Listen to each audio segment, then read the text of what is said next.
আল্লাহ, আমার সাথে যাকে দেখলে তুমি খুশি হবা,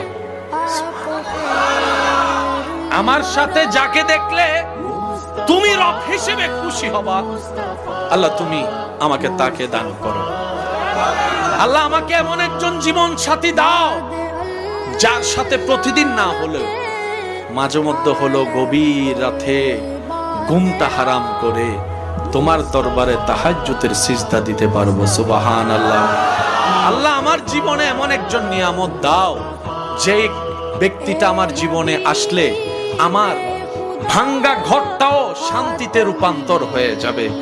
আল্লাহ আমার জীবনে এমন একজন সাথী দাও যেই সাথীর পেট থেকে, যার মাধ্যম থেকে আল্লাহ তোমার প্রিয় বান্দা আও ওয়ালাদিন সালিহিন ইয়াদউ লাহু, এমন সন্তান দুনিয়াতে আসবে, এমন নেককার জীবন পার্টনার আমাকে দাও। বলেন সুবহান।